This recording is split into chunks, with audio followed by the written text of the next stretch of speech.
Talvez o jogo sabia que não era fácil ganhar o campeonato e que a Taça da Liga era um objetivo bastante importante para o clube. Pronto, foi por aí. Certo, faz sentido, sim. Ok, vamos então não falar tanto sobre estas coisas mais negras, como tu próprio disseste. Vamos então falar outra vez de coisas positivas. Qual é que foi, assim, já mencionaste um save que foi muito importante para ti, que foi esse tal com o Benfica, em que tinhas ganho a Champions na altura. Mas vamos falar mais ainda individual, um jogador que te tenha marcado mais no FM. Aquele que quando tu mudavas para um outro save ias na mesma tentar buscá-lo, por exemplo. Isso é bastante curioso. Sabes que agora, atualmente, por acaso, não costumo fazer isso. Há sempre um ou dois que eu, pronto, se for para uma equipa melhor ou de nível semelhante, tento levar. Mas agora tento muito não repetir jogadores. É muito curioso. Na altura, talvez o Miguel Veloso, sempre foi um jogador que eu gostei muito de levar comigo. Mesmo o João Moutinho também. Posso também, se calhar o Fábio Pentrão também foi um jogador que eu usei muito. Portanto, ali muito à volta do meio campo, talvez. Acho que é uma parte do campo bastante específica e que precisas de jogadores que saibam que vão dar certo. Estás a falar como um treinador real. A maior parte deles também tem sempre esses jogadores que estão a ir buscar. Isto já está dentro de mim. Isto é o espírito do FM a falar. Exatamente. A falar agora sobre o último FM, como é óbvio, o FM 22 é o último da série mais recente que saiu. Já passaste as tuas quase 2000 horas no jogo. Fala-nos um pouco então dos saves que tu tiveste ao longo deste tempo e dos pontos positivos e negativos que tenhas tido. Por acaso é curioso que eu costumo guardar esses fecheiros. Quando me canso ou quando acho que já não há muito para fazer, guardo o fecheiro numa pasta que tenho aqui no computador e pronto, e depois mais tarde gosto de voltar a recordar. Neste momento consigo-te dizer que ainda na pasta, pronto, aqui por a pasta do jogo, mesmo do jogo, tenho aqui um save que neste momento estou no Liverpool, em que eu não estou a jogar, atualmente não é o meu save, mas posso dizer qual foi o meu percurso. Entretanto, tenho aqui guardados um save no Stuttgart, não sei o que é que eu andei a fazer. Já fui para o Stuttgart. Já nem se lembra. Não, porque foi em janeiro. Depois tenho aqui outro no Panetolikos da Grécia. Foi de abril, mas também não me lembro o que é que andava a fazer, sou-te sincero. Tenho aqui um save que eu por acaso gostei bastante de fazer, em que comecei no Portugal. Comecei em Portugal com o Oriental Dragon. Adoro esse clube. Um grande clube. Um dos melhores acho que até nomes de clube de sempre. Eu acho que eles desceram à Distrital, se não me engano. Infelizmente. Pena. Foi. Vão agora para a Distrital de Setúbal, se não me engano. Portanto, treinei o Oriental Dragon. Fui para o país de Gales a treinar o Conasquay, qualquer coisa. E depois fui para a Irlanda do Norte treinar o Rangers, também qualquer coisa. E depois acabei na Índia. Depois não voltei a pegar naquilo. Tinhas de facto mencionado que tinhas uma certa afinidade pela Liga Galesa. Foi aqui neste site. Ok. Inclusive eu falei com o clube no Instagram. Eles responderam. Estava a esperar que eles me mandassem uma camisola. Não conseguiste essa? Não. E eles têm lá um jogador português também. Curioso. Interessante. Depois tenho aqui um save no West Ham também. Ora, isso eu apoio também. Muito bem. Fui do West Ham para o Toulouse, acho eu. Portanto, uma evolução, claramente. Do Toulouse para a Bessade, também uma evolução. Sim. Do Bessade para o Tondela, aqui já considero uma evolução. Aliás, é um clube, porque o Tondela é um clube e a Bessão. Mas pronto, isso também. E depois acabei este save no Schalke 04. Nada mal. Portanto, já foi aqui uma evolução. Aquele save que eu estava a dizer do Liverpool também foi um save que eu gostei muito de fazer. Explorei outros campos do FM que eu não costumo explorar tanto, que são grandes clubes europeus.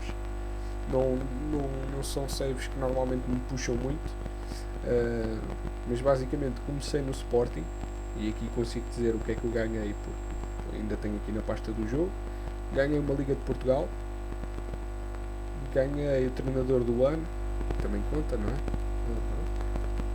Ganhei uma super taça Cândido Oliveira.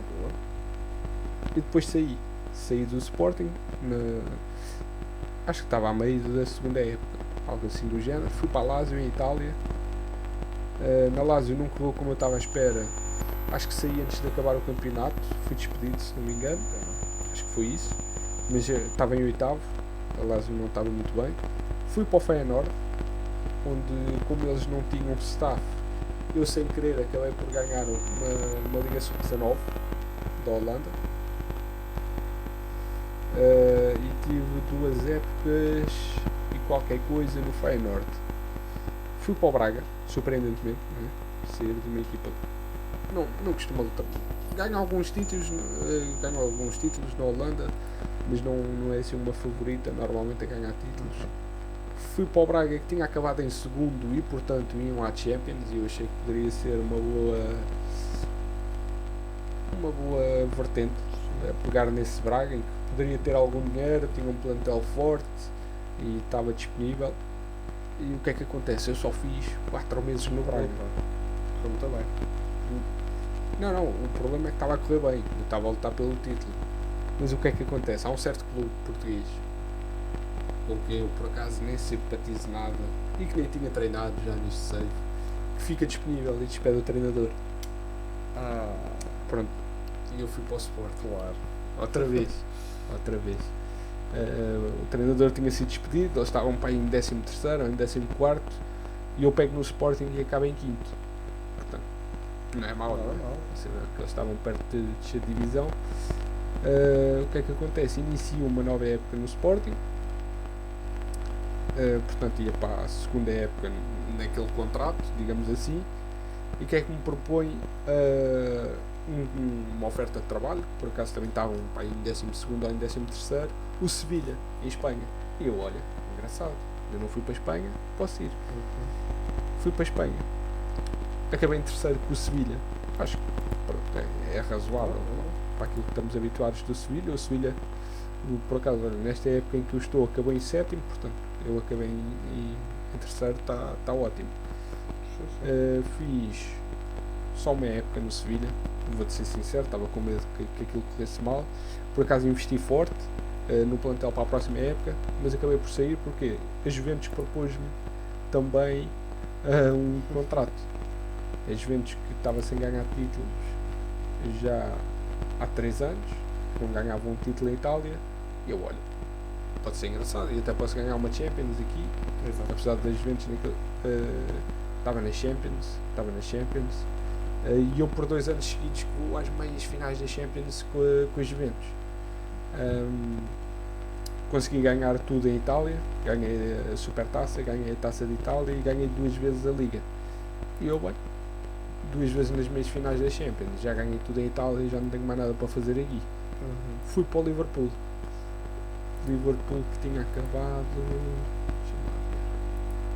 desculpa lá, já agora deixa-me dizer que o Liverpool tinha acabado em 5º e portanto vai à Liga Europa, não está na Champions. Mas é um save que eu gostava mais tarde de voltar a pegar. Tenho aqui uma história engraçada e gostava de ganhar a Champions. Outra coisa que eu gostava de fazer no FM era ganhar as 5 competições continentais, ou seja, uma Champions League, uma Libertadores, uma Champions da América do Norte. Gostava de fazer esse percurso, digamos assim. Pode ser que ainda venha a acontecer. Era o objetivo naquele save que eu estava a falar agora, mas entretanto comecei outro que também me pareceu interessante e larguei um bocadinho aquele também para desenjoar um bocado. Compreensível. Bem, já vi que então tens esse projeto que é extremamente interessante, que é ganhar uma Champions em cada continente. Mas, no meio disto tudo, que outros saves é que ainda gostavas de fazer? Vai eventualmente sair um FM novo, também, e tens que pensar naquilo que queres fazer quando ele sair. O que é que estás a pensar de outros objetivos? Isso para cada FM já está pensado. O primeiro que eu vou fazer, a primeira coisa que eu faço sempre é pegar no Sporting. Isso não há volta a dar. A primeira experiência é sempre com o Sporting. Mas pá, tive aquela experiência engraçada de experimentar outros campeonatos, País de Gales, Irlanda do Norte. Depois na Índia não cheguei a começar o campeonato, mas é uma experiência diferente para quem gosta mesmo do jogo e está disponível para aprender mais. É uma boa experiência. Outra experiência que eu gostava de experimentar, mas essa a meu ver é bastante complexa, é a Liga Norte-Americana, porque vai buscar também muita coisa à NBA, teto salarial na equipa, depois tens vários tipos de contratos.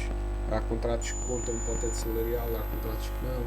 Depois a meio do ano tens os chamados drafts, que é os jogadores que vêm das universidades e começam a ingressar nos teus clubes.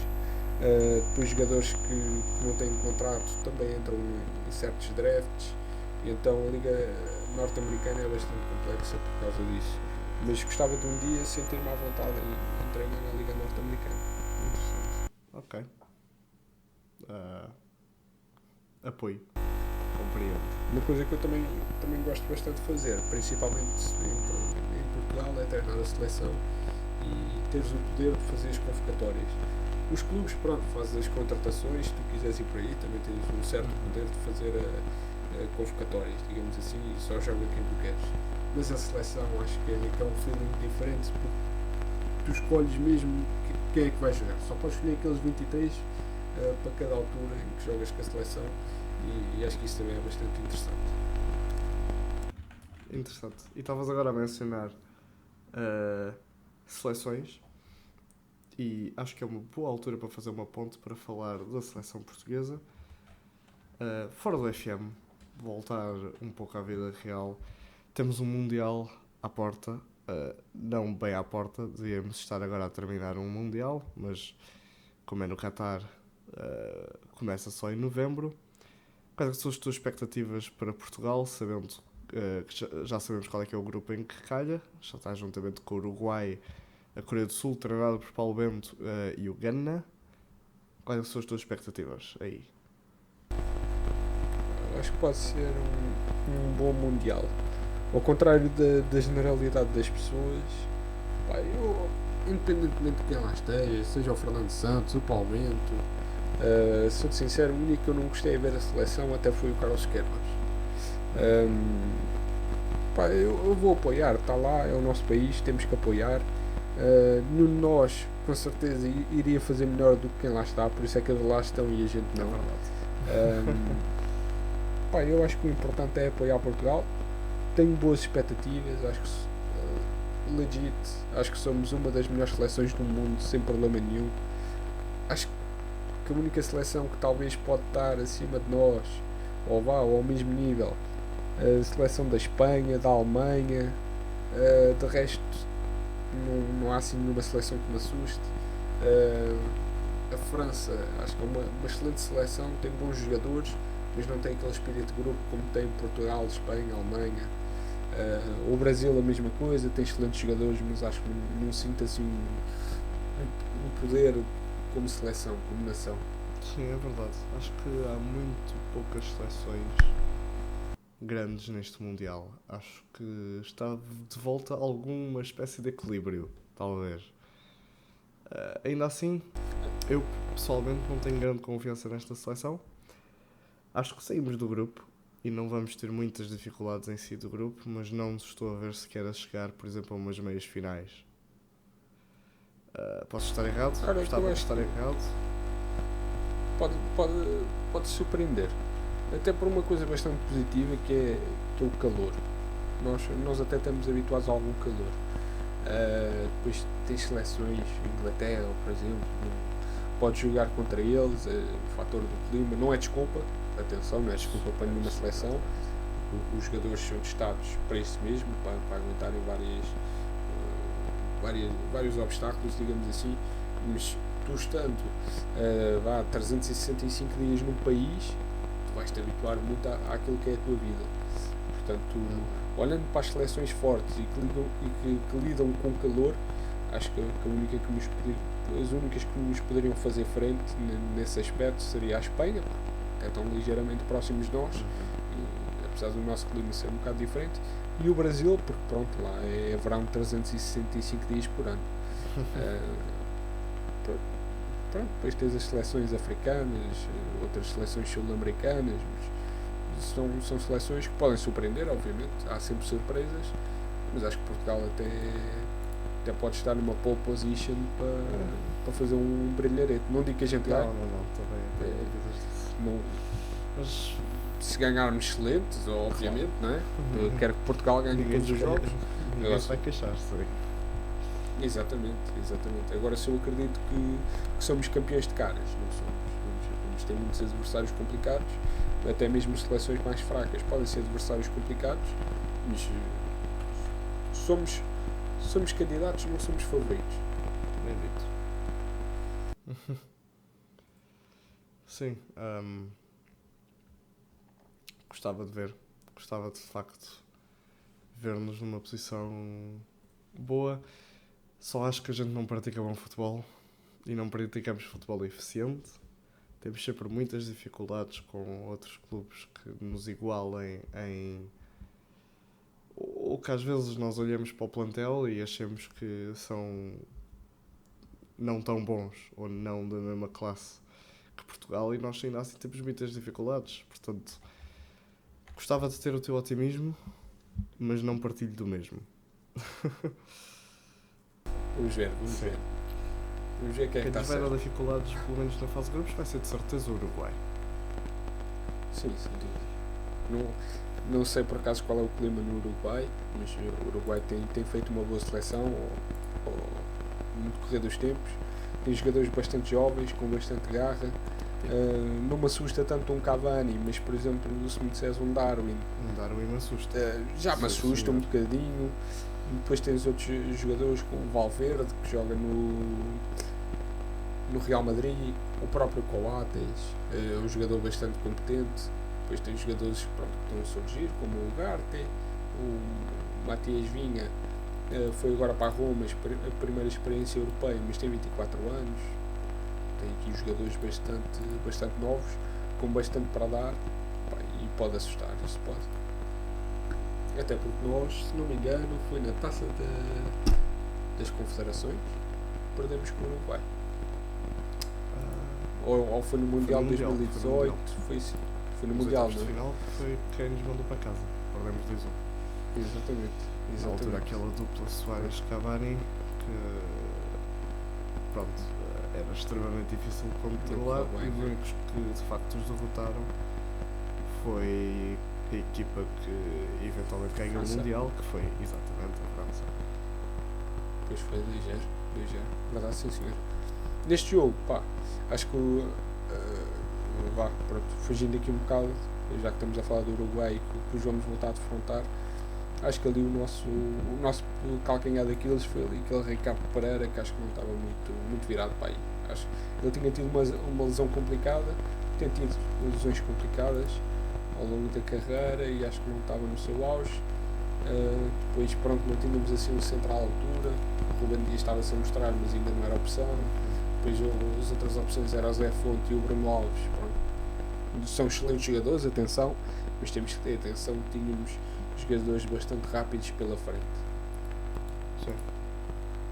Sim, concordo contigo. Acho que até Portugal está muito melhor agora para este próximo jogo do que o que estava no Mundial de 2018. O Mundial de 2018 foi um bocado tremido. Tivemos a sorte de ter aquele empate contra a Espanha, 3-3, e depois a gente lá se safou pela fase de grupos, mas muito tremido o nosso futebol, e considero que de facto melhorou bastante, apesar de tudo. Não sei se tenho mais nada a perguntar-te. Estou a ver aqui as minhas notas e em termos de perguntas, tenho apenas mais uma, que é uma pergunta grande e que tem a ver com este próprio podcast, que é, passado um ano, mais ou menos, desde a última edição, o que é que te fez voltar? Pá, acho que acima de tudo, estabilidade. Acho que tive este tempo todo à procura de alguma estabilidade. Não deveria ter parado, porque quando tu paras uma coisa que tu gostas e que estás à procura e que foste tu que construíste, depois acaba por ser mais complicado de voltar. É uma coisa que eu gosto de fazer. Admito, muitas das vezes foi também por alguma preguiça que não investi mais. Esta ideia de poder ser eu a ser entrevistado para voltar deu-me ainda mais ânimo e dá-me algum tempo para preparar outras conversas que eventualmente podem surgir. Sim, E acho que estamos numa boa fase para voltar. Quando surgiu o podcast, até acho que foi mais ou menos nesta altura, foi em maio de 2020, portanto já fez 2 anos. Passa a correr. É verdade. Mas é uma coisa que eu gosto, é uma coisa que eu vou à procura, gosto de fazer e também precisamos na nossa vida, até também fugindo aqui um pouco à parte do desporto, apesar do desporto também ter um efeito nisso, que é a saúde mental. E ao longo destes 2 anos, 1 ano e meio que eu tive parado sem voltar a fazer o podcast, foi também à procura de um bocado da estabilidade mental e da saúde mental, e que é bastante importante. Como eu estava a dizer no início, antes de gravarmos, também tive uma mudança algo radical na minha vida. E não me afetou, psicologicamente isso não me afetou, mas pronto, mexe com rotinas, mexe com tudo. Mas foi muito à procura de dar valor à saúde mental e de me valorizar também a mim próprio. Foi um bocado um retiro de espírito que eu acabei por fazer. Ainda bem, sim. É bom ter-te de volta. Apesar da minha brincadeira no início do podcast, tenho que agradecer o facto de me teres convidado para anfitrião, única e exclusivamente desta vez. Espero ter-te de volta da próxima vez como anfitrião e eu como ávido espectador. Não tenho mais nada a dizer. Obrigado. Portanto, se tiveres alguma coisa a acrescentar, o podcast é teu. Força. Não, olha, queria agradecer também, antes de tudo, porque pronto, podias não querer aceitar, podia não ser uma coisa com que tivesse à vontade, e é como se costuma dizer, amigos, negócios à parte. Depois a gente trata do dinheiro. Foi uma cena que tu transferiste. Não, foi uma coisa que tu aceitaste prontamente, nem fizeste perguntas quase, não fizeste, por acaso não fizeste nenhuma pergunta, disseste vamos, siga, é pôr a gravar e vamos. Eu sabia que a coisa ia funcionar de qualquer maneira. Deu-me ânimo teres aceito. Também não há muitas mais pessoas com que eu tenha afinidade para estar aqui a falar à frente do microfone. É verdade, pronto, diz isso, mas tens um podcast. Certo, mas há muito trabalho por trás disso, não só o guião, porque tu, ao escreveres um guião, estás a conhecer, entre aspas, a pessoa e aquilo que a pessoa já viveu e já ultrapassou. E depois também, com o decorrer da conversa, vais-te soltando, vais-te sentindo mais à vontade, mas é todo um processo bastante complicado. Portanto, olha, muito obrigado. Do outro microfone é muito diferente. Exatamente. Portanto, olha, muito obrigado por teres aceito em fazer este regresso comigo. E já que abriste, fecha isto, não é? Pronto, não sei como é que uma pessoa há de fechar este podcast. Eu mal sabia como é que havia de abrir. Aproveito para agradecer a toda a gente que nos esteve a ouvir, principalmente tu, pessoa que estás a ouvir agora e que chegaste até ao fim deste podcast. Muito obrigado por estares aqui. É com o teu ânimo que este podcast continuará, esperemos nós. Se faz favor, Ogoide, muito obrigado. E muito obrigado por estares aí. E espero que tenhas gostado desta conversa e volta o Ogoide a apresentar isto com um outro convidado, que para já é surpresa. Portanto, estejam atentos. Até ao próximo podcast. Obrigado e até à próxima.